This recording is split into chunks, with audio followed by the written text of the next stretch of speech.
1. I'm your host, Chief Principal Teacher and Founder, Bishop Francis E. Revels-Bey. The Circle of Grace 1 was founded on July 2nd, 1999 A.D. under the aegis and the anointing of the Angel of Grace through divine providence. And I'm the host, Chief Principal Teacher and Founder, Bishop Francis E. Revels-Bey. But we had an interesting morning. I attempted to do a 30-minute live webcast, number 1, on blogtv.com, and it just wasn't getting off. I had some issues with Internet Explorer, and things just weren't coming across. So we're back to our standard method here, which gives us a lot of integrity here at youtube.com for the Circle of Grace 1.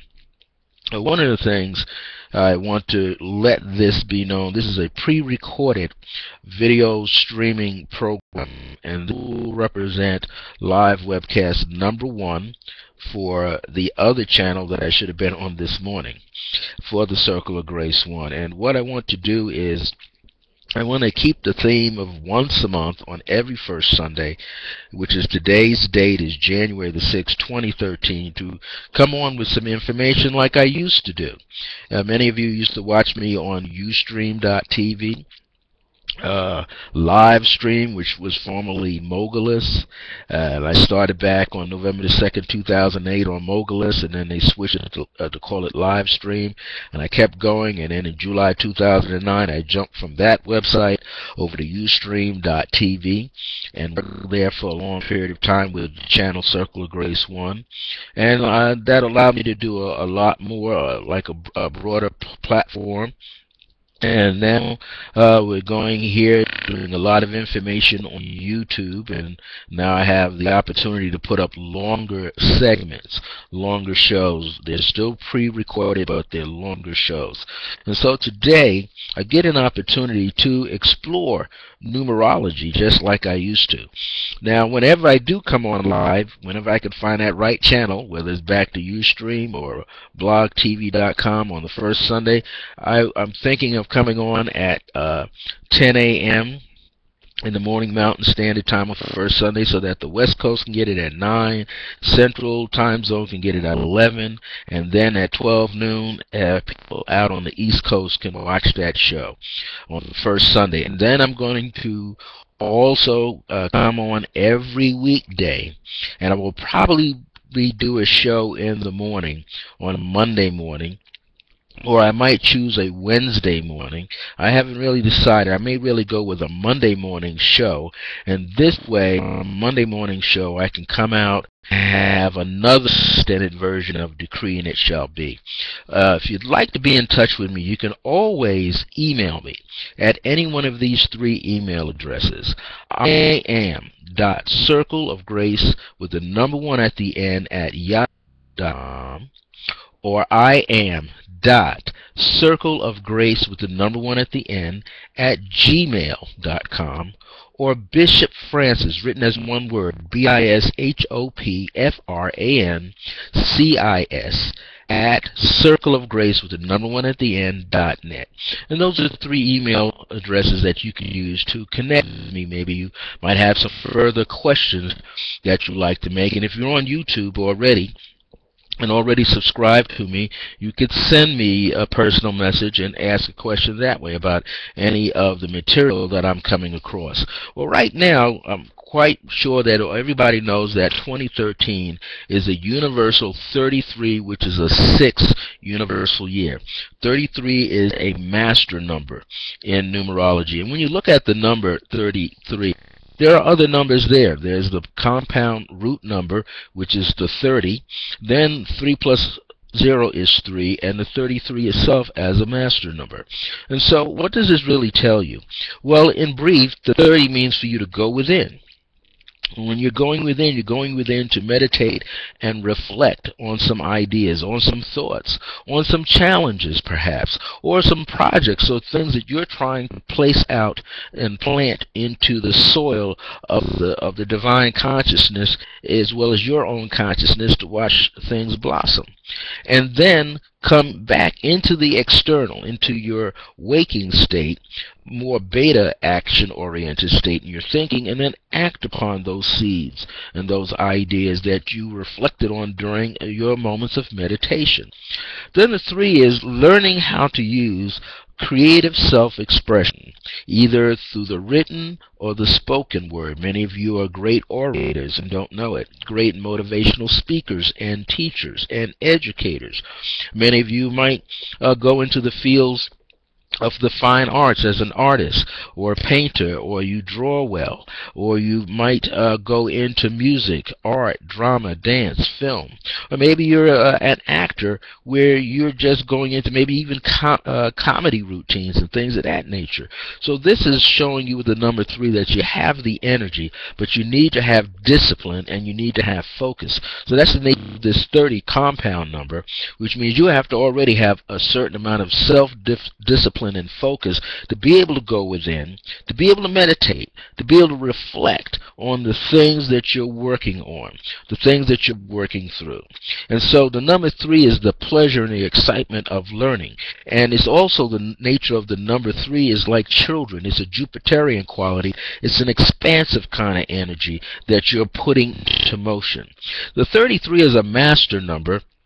Sometimes is called the Christ number or the anointing. And the 33 as a master number is you're learning to master the concepts of learning by using discernment. And what is discernment? Discernment is your ability, your being able to know the difference between what is true and what is false. It can be true, but maybe there's not enough information.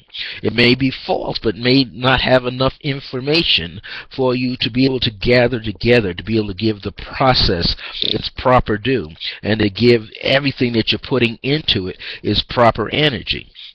It is working and becoming more focused. So with the 33 as a 6 vibration, it means you're coming into the planet here right now with this ability and this desire to build your energy field up, build your emotional energy up, build your creative energy up, build your mental energy up, build your physical energy up, and then letting the spiritual energy just flow on through and materialize right into the physical form.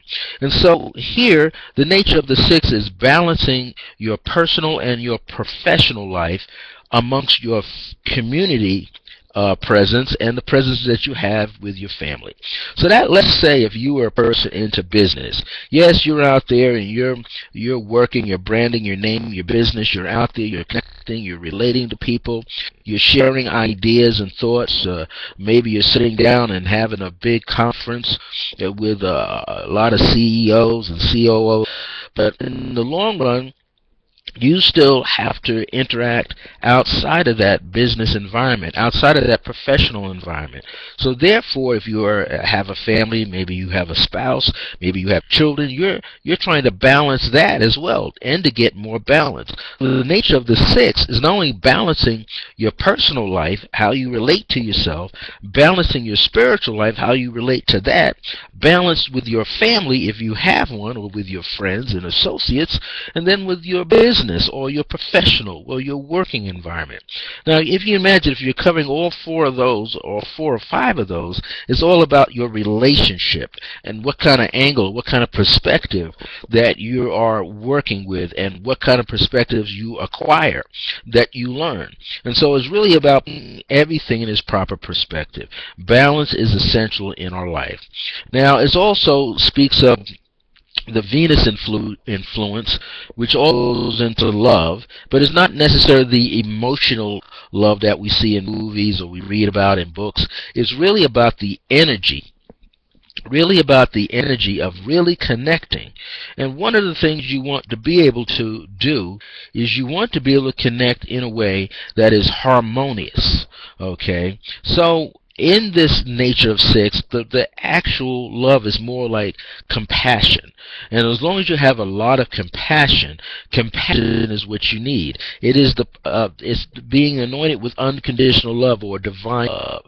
And so is your ability to become bonded with family members, bonded with loved ones, bonded with your soul mates, bonded with your soul family. bonded with your multidimensional soul family. So it's connecting with everything and realizing you're not separated. What actually separates us is that personal ego. When the personal ego pushes out and becomes too prominent, then we become this all-important single figure and not concerned with the whole. And we have to be more concerned with the whole, because all parts have integrity, all parts have value and self-worth, so all parts fit neatly into this greater puzzle piece. And then we discover that it's really not a puzzle piece. It's really a divine plan that's always in operation. And we begin to flow with it when we surrender to the goodness of the plan. Okay? In other words, if everyone is on the same page, it works very well. But when one or two aren't on the same page, then things kind of drag down, things kind of slow down.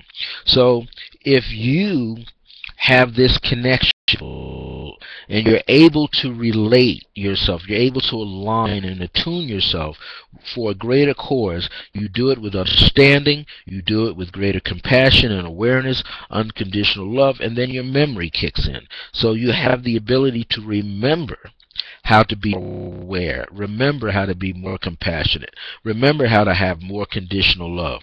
Now this speaks specifically, since 6 is Venus, it highlights Taurus and Libra. Libra deals with the ideal form of being just, and being just in the form of relationships. Okay, and Taurus is being just or being balanced directly to things that you own or possess or that you have that are concrete. Taurus and Libra have a luxurious nature about them. Now, as time goes on, they're able to take things in their environment, take things in nature. They see the art and the beauty of nature and incorporate that into their living quarters, incorporate that into their style of fashion, incorporate that in how they connect, again, with a community sense, a collective sense, with everything else around them, so that this constant exchange of energy that's wholesome. And this is highly important. So let's take a look now at what I call the 12 gems of grace. And this is a little brief message for each one of the 12 astrological signs in 2013 in the month of January. Now see, what we have to understand here is January gets the number 1, basically, and we add a universal 6 to that one, we get a 7. So overall, the tone for January for everybody is to really get to know yourself. That's going to be highly important. Get to know yourself. Find out what makes you tick, what makes you excited, what makes you passionate about your life and passionate about being in life with people. This is very, very important. So as you begin to really go deeply within yourself, it's about healing consciousness. Healing means wellness, means wholeness, or the word holistic, H-O-L-I-S-T-I-C. When something is holistic, meaning that it's taking everything into consideration. It's not just working on the material possessions and the finances in the career. It's also working on, let's say, the career of your health. How long is your health going to serve you? How long will your physical body be able to serve you? So you have to do things to work on the physical body, and we all do. We'll work on the emotional and nervous system, the skeletal structure, hair, fingernails. We're doing everything. And at some point, not everybody's going to have them all just perfect, and some people will. So we have to get to the core of everything that we're doing so that we are more prolific and more excited about living and doing and having and being. Now, with this 7 vibration overlooking everything, it's like the philosophical side of ourselves. It's how we can live in what we might call being in the most perfect moment, and that is being in flow. Okay, being in the flow of the divine currency, which is divine consciousness. Being in the flow with understanding that everything is connected. Not just talking about is connected, understanding that you're connected to everybody. That means everybody in every strata of life is connected to you. If you go into what people talk about, the parallel universes, when you talk about the parallel universes, you know there's other parts of yourself, different aspects of yourself, and other dimensional and realms that you can connect with. At any point, you can connect with these other sources of self. There's sources of self that are not living so well. There's sources of self that are living like a king and a queen. There's sources of you that are living like the best artist on the best photographer, the master of those things. There's a part of you that's a governmental head that does well at that. And so all these things are like your thoughts that have become things, and they're functioning. Your different soul aspects are functioning across the board, and it's all happening at the same time. It's not something that is separated. Well, the reason why you might think of it happening at the same time, because the minute you have a thought in mind, that thought grows, expands, and multiplies, and it breaks off and it goes out into the ethers in all kind of directions, and eventually it gains momentum and comes back to you. So you are always having all of these thoughts, always having all of these feelings going on all the time with yourself. And so what happens now is you send a thought, you send a feeling out into the world, and it comes back to you. That means your thought and your feeling, your thought being electrical, your feeling being magnetic, has the capacity to draw within it or draw unto itself everything that is like itself. So it kind of goes out and seeks self.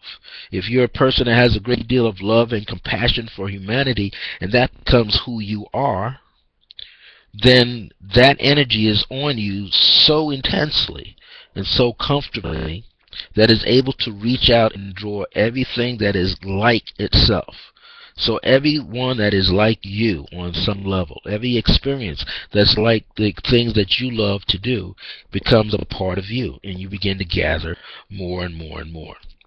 So for Capricorn, during this time that you're working perhaps in the community level, working out there with everyone else, you still have to be aware of yourself. And it's about taking even better care of yourself.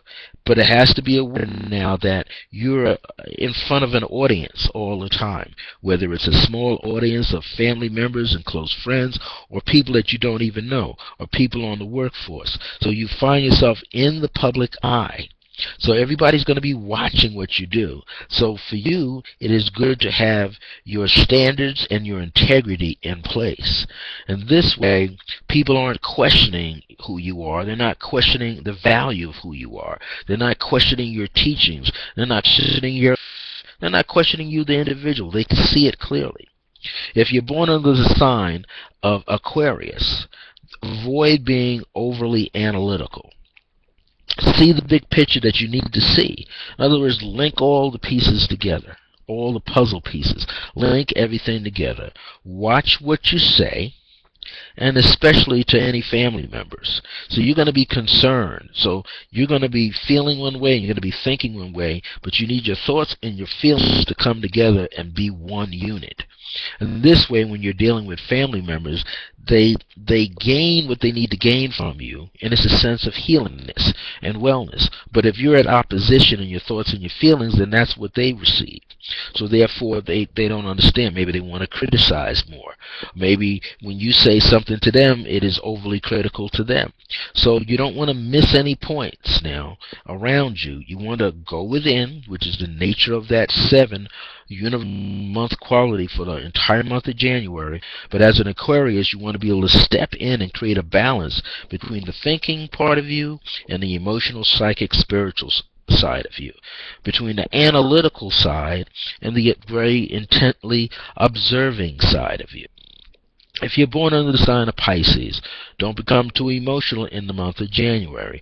You will have a tendency to do that. You might get upset about something. So let yourself experience the emotional tide, then release it, let it go, and move on. Or move into a state of meditation. This is helpful for people born under the sign of Pisces right now to go into a state of meditation. And this is very helpful. Then there's a quality of wholeness that will present itself, and greater healing, awareness, and remembrance of how to heal oneself. Now, you want to pay more attention to your feelings, Pisces, and create the balance across the board. If you're born under the sign of Aries, avoid arguments that are petty with loved ones, and don't try to put yourself in a position where you're controlling them. What you want to do is have self-control, Aries. You want to control the anger, the outbursts of anger, and the mood swings that you will come up with occasionally, which basically means you're not seeing things properly for yourself. Sometimes you're thinking someone wants to take something away from you or wants to overly challenge you, and you don't have to receive anything in that manner. If you're born in the sign of Taurus, watch how you handle your funds, your finances. Be careful with investments and banking, especially any policies that change or any insurance policies that change. Maintain a sense of better health for yourself, Taurus. Now, if you come under the sign of Gemini, well, what does Gemini entail here? Well, one of the things that Gemini entails is family and friends. They're good at bringing family and friends together. Gemini likes to go out and visit everybody. And now it depends on your energy, your personal energy, and on your physical energy. You would want to be closer and clearer and stronger, but you have to know when to stop. In other words, Gemini, in the month of January, you want to be all over the place. You want to connect with everybody, but the most important thing for you to do is stay rooted, centered, and connected with yourself. That's how you get stronger. That's how you get clearer. And then knowing when to stop, so don't overdo anything. You know, you might be working overtime on your job, and yeah, you might need the finances, but you don't need to blow yourself out physically. You need to maintain your health. Now, if you're born under the sign of Cancer, this is a good time for Cancerians to host a party at their home. Yes, it's the holiday at the end of the holiday season, but it gives you a good-natured start in new year, into the new you. So what you can do is host a small gathering at your home. And this, by the way, helps others. And then you can help other people around you do the same. Or maybe more gathering for Cancer could be a book club. Or we have a movie night, and you look at the movie, and then there's a discussion afterwards. You read up, the book is done, there's a discussion afterwards. Discussion about the characters, how you thought something was said or not said, what was the philosophy behind it. But Cancer, this gives you an opportunity to be out there where you can moderate something and be a part of it at the same time. Now, you want to stay in close contact with the women in your life. They can be professional women or women in a lay sense, meaning in just an everyday kind of career. But it's important for Cancerians, men and women, to find out how mom is doing. If your mother is still on the planet, connect. If she's not, connect through the ethers of the light and stay tuned. If you are a Leo person, you're going to be like Aquarius, your counterpart. You know, you're going to be mental sometimes and emotional. Then you want to take the lead. Then you want to be with partners. So you have to stick to your details. You have to stay very organized in order to do that. If you're not being well organized, then everything gets away from you. It's also important to not strain your eyes, your back, your spinal column, and watch your head. That's very, very important. Watch your hands, your toes, and your fingers. You have a tendency to move around too much. Even in space could be cluttered or not cluttered. You're just moving a little too quickly and have a little minor mishap. Virgo. This is very essential for Virgo, because Virgo, like Gemini, ruled by Mercury, they love to be out there and interacting with a lot of people.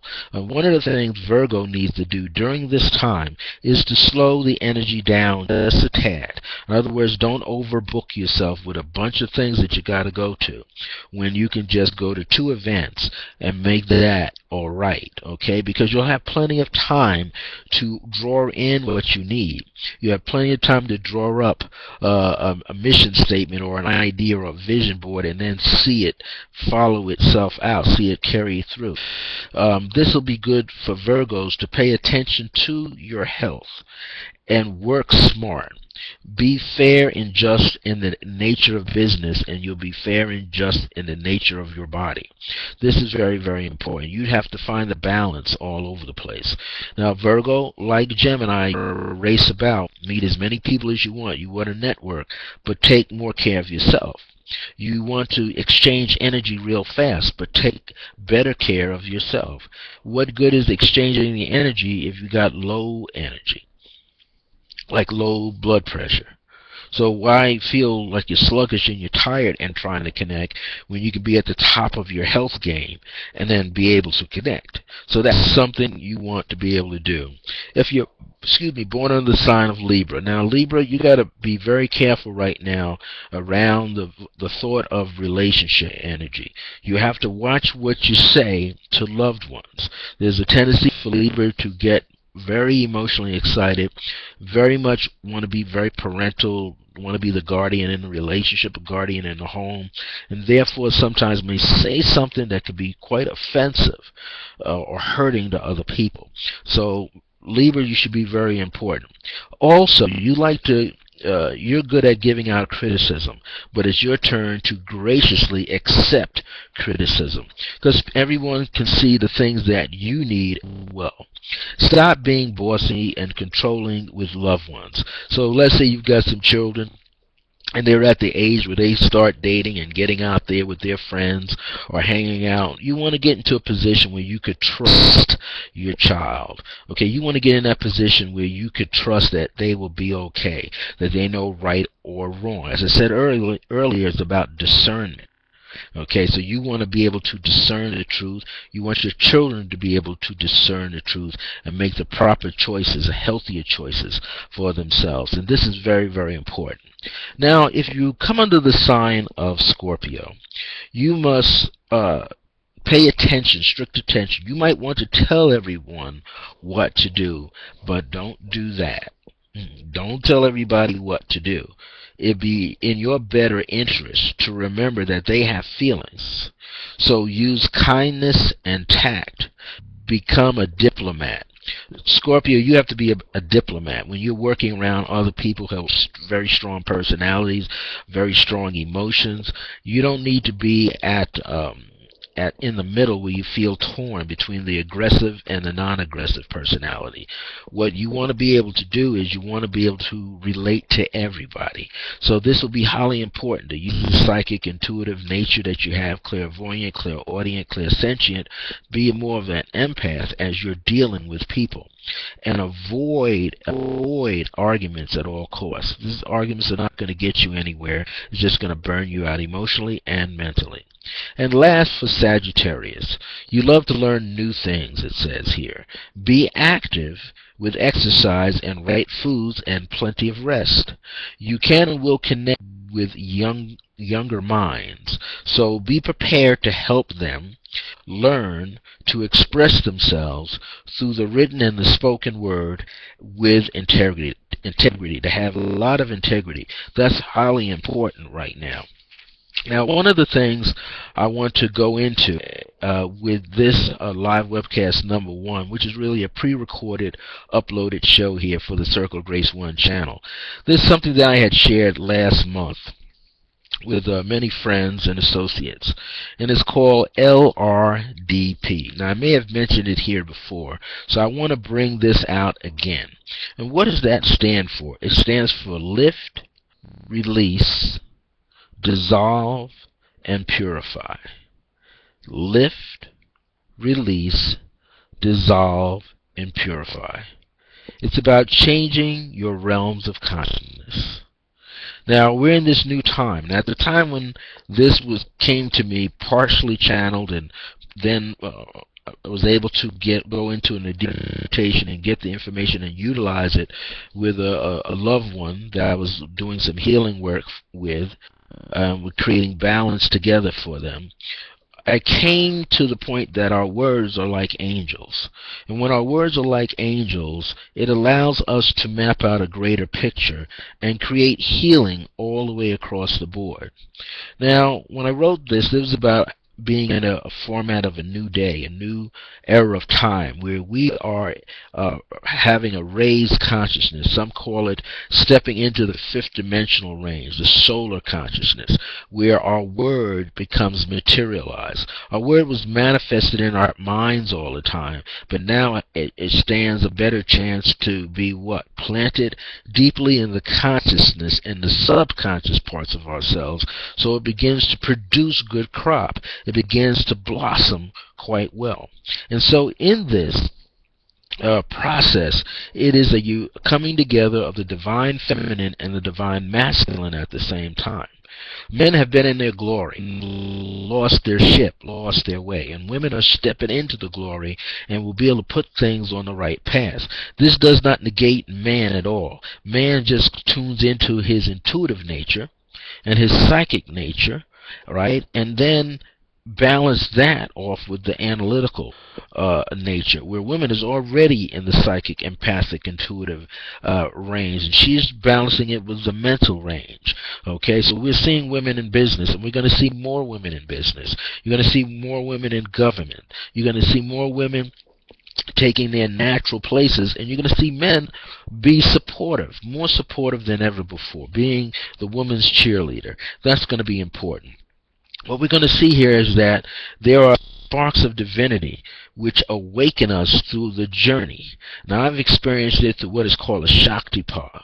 The Shaktipa is where there's a guru that's either close to you or, in my case, some 3,000 to 6,000 miles away, and able to look at my photograph with a group of other people and hundreds of other delegates, so to speak, and project his ki, prana, and chi into you as if you were right there, and ignite the beginning of the upward flow of the kundalini, or the serpentine power, which is, again, the chi, ki, and prana going up in and through the spinal column and around it, connecting and lighting up all of the chakra energy fields until you go through many revolutions. Some it could take years and only have it one time. Others may have it more than once, more than twice, more than 3 or 4 times in their lifetime. But it doesn't matter how many times it is completed a full circle. The important thing that the chi, ki, prana has and will complete a full circle, a full cycle. And when it does that, as it's going up the back and coming over the front, coming up is manifesting, and then it gets over the crown of your head and it starts coming into materialization. You can see it, you can hear it, you can taste it, you can touch it, you can speak it, you can feel it. So therefore it's materializing into your life. It's just not hanging out in the ethers. And this is highly important now, because at the time when I came up with this, it was December the 3rd. 2012 at 3:30 a.m. and this is when it was brought to my attention that angels are like our words. So the team of angel words are lift, release, dissolve, and purify. Lift, release, dissolve, and purify. And they work to bring you forward into this new realm of conscious awareness and conscious remembrance. Okay, because if you are aware of what you remember, then you have less obstacles to deal with. If you can remember what you have grown to become aware of, because as you're walking around here on the earth, your physical body, your emotional body, your skeletal body, your cellular memory, the DNA, the muscles, everything is recording things. It's taking it all in. And when you have more than one idea or concept or feeling than another, the part that is in the feeling mode becomes again highly magnetic, and it begins to draw out of the manifestation of the of ethers into the physical or the material plane, your surroundings. So you begin to interact, and this is essential. Now, breath and intention go hand in hand. This is something you have to begin to realize. Breath and intention going hand in hand. And as these angel words of lift, release, dissolve, and purify, they carry within them a decreeing power that shall charge your realms of consciousness, and you shall become aware in the most subtlest of ways. So here's what you can do.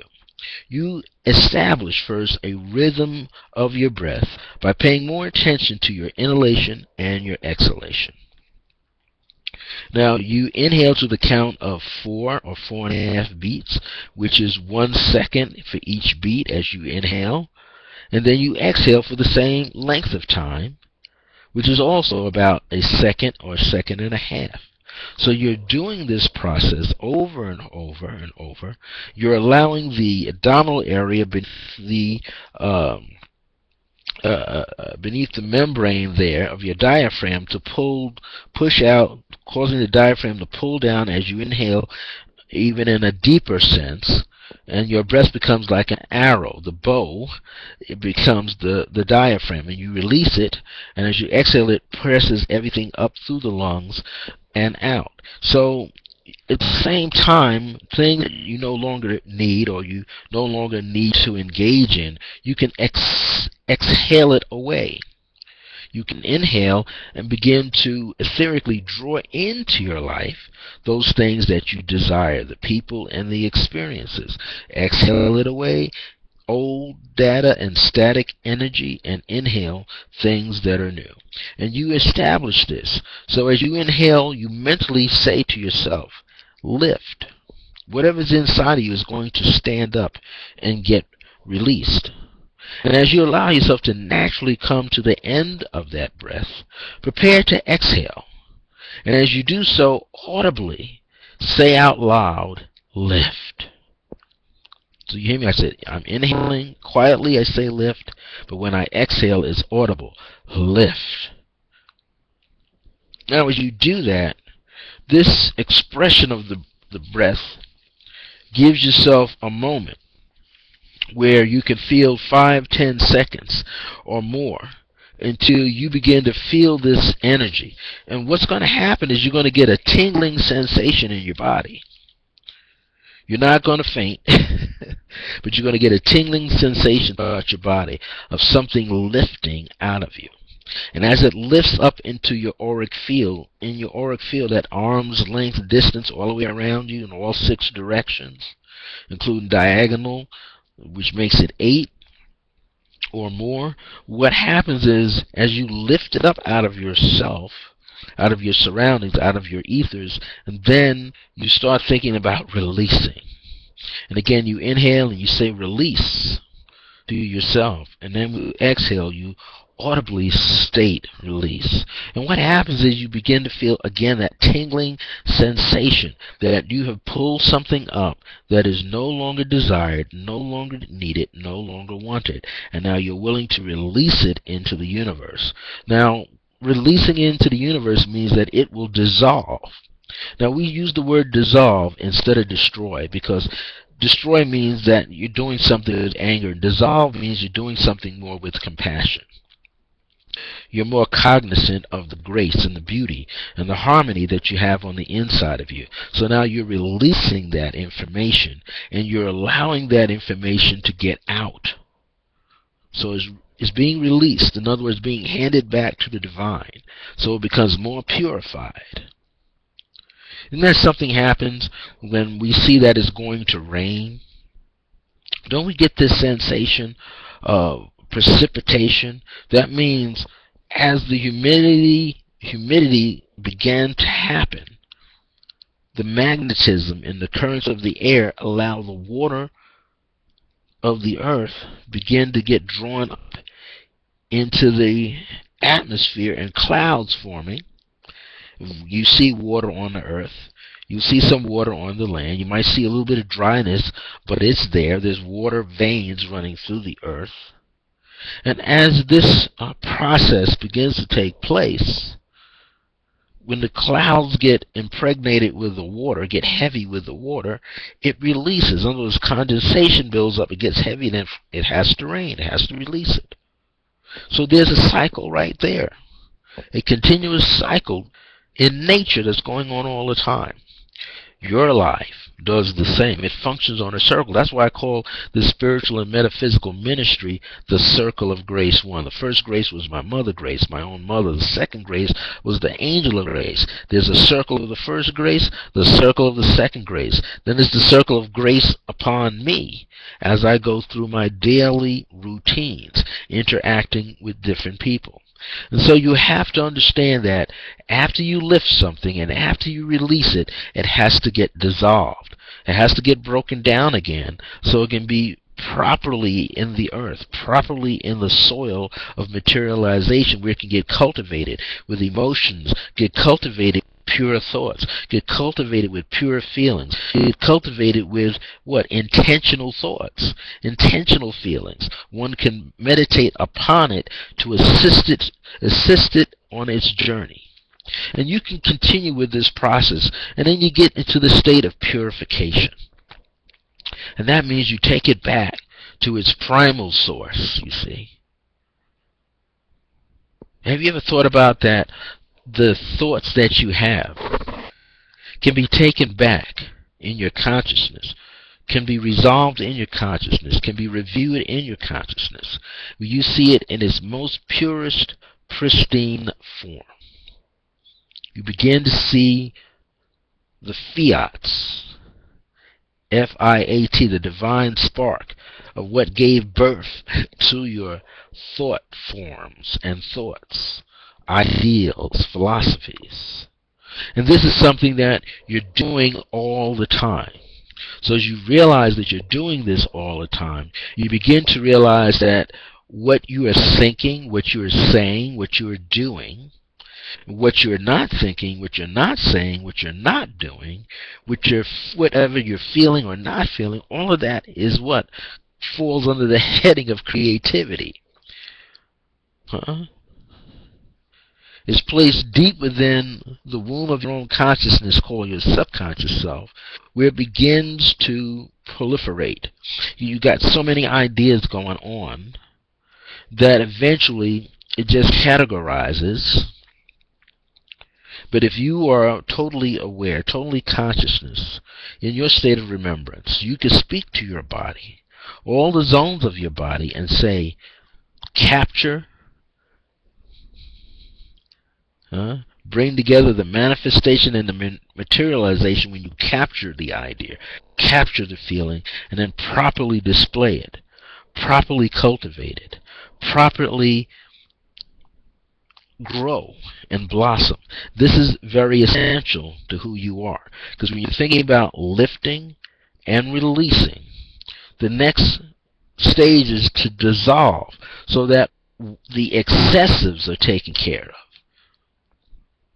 And then purify, meaning lift the vibration higher so it gets clearer, greater clarity, greater insight. So we are in a state of remembrance.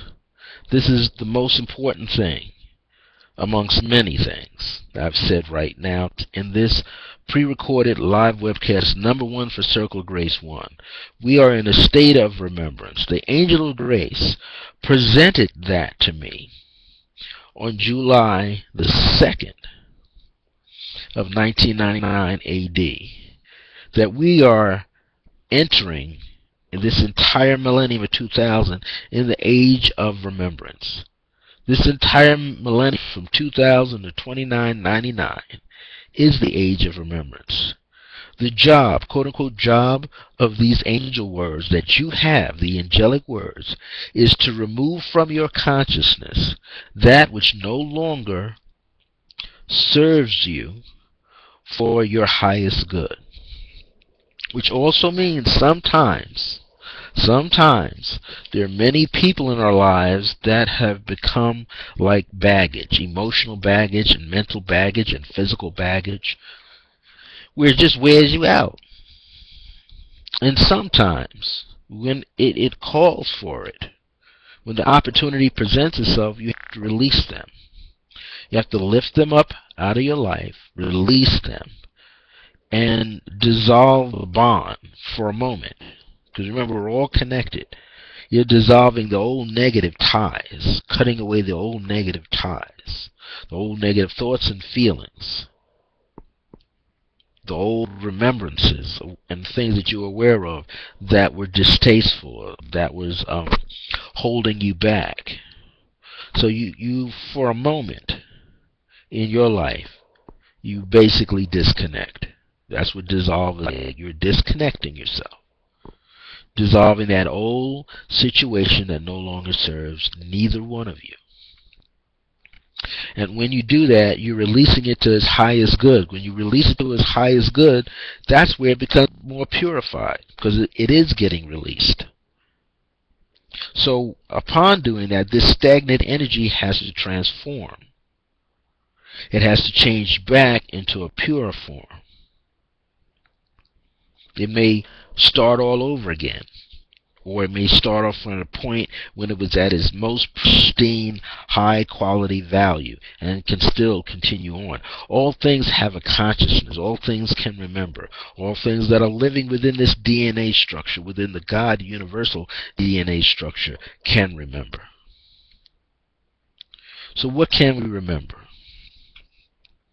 Well, these angelic words make us stronger and wiser, give us greater discernment, give us greater ethics, greater understanding, greater knowledge, greater wisdom, greater creative abilities and skills. See, you become more balanced, and as you become more balanced, you are clearly remembering more of your true self as being a divine being. Divine being in the presence of God, in God's grace, the universal grace. Your DNA, D period, N period, A period, I like to refer to it as divine nature activated, or constantly in action. Divine nature constantly in action, divine nature activated. So when you step into this bigger realm of understanding, you realize that you've never been separated even from your higher self, your true self. So if you're not separated from that, that means you have a greater alignment that's more purified with the divine being within you, in your consciousness. Now know that you don't have to practice this. You're living this as a conscious awareness, and your life is changing every moment in this current frame called now. So you don't have to practice anything. What's happening is you're remembering what to do, what to be, how to express yourself in front of others. Everyone else is doing the same. Think of the word realm, R-E-A-L-M, to take on a new meaning. Alm, A-L-M, is offerings. An alm is an offering. And thus you are re-offering, as in realm, this new energy of conscious awareness. This is what you're doing. You've altered your consciousness. You've altered your awareness. You've altered your remembrance. You changed it willfully. You made an honest choice to make a change. Now you make an honest choice to stay upon yourself so that you become even better. This is highly important. This new energy, I repeat, of reoffering, which is a realm, this new energy of conscious awareness, you're offering it what? Back to yourself, but on a higher level that is more pure in expression and being. So until our next time and our next moment, I'm going to take a break, and I will come back later to give you a special meditation to go along with this. In fact, you might see it here, a variation of it. But I'll be back a little later on, if not tonight, early in the week, to give you this information that is necessary right now, so that you can activate your own divine plan that's been sitting there embedded in the core of your being called your DNA. And once you're in there, once you begin to see and feel the presence of your higher self, feel the love overflowing from your higher self, you will never be the same. So until next time, this is the Circle of Grace 1. It was founded on July 2nd, 1999 AD under the aegis and the anointing of Angel of Grace through divine providence. It also has its very own spiritual and metaphysical institute. We're going to go back to some teleseminars this year, do it right here online. It is called the Circle of Divine Grace and Remembrance, and was birthed through the Circle of Grace 1 on February the 7th, 2009. If you want to be in touch with me, you can email me, just replay from the beginning of this program. Stay in touch with me. I love to stay in touch with you. Thank you so much for watching this pre-recorded show of live webcast number 1 for the Circle of Grace 1. We're starting out with fresh new batch of numbers. And just be blessed. Let divine grace rule in your life. Let compassion be in your heart. Let unconditional love be the crown that you wear. Above all else, understand all that you can about this new era of time that we all are a part of. Well, into our next moment that we get together for self-realization and understanding. Remember that divine grace is a blessing as we are alive and well in the age of remembrance. See you next time. See you soon. God bless you. Thanks so much for joining me today and watching this. Now we're going to upload this so everybody can see this. I'm very excited. Thank you so much. See you next time.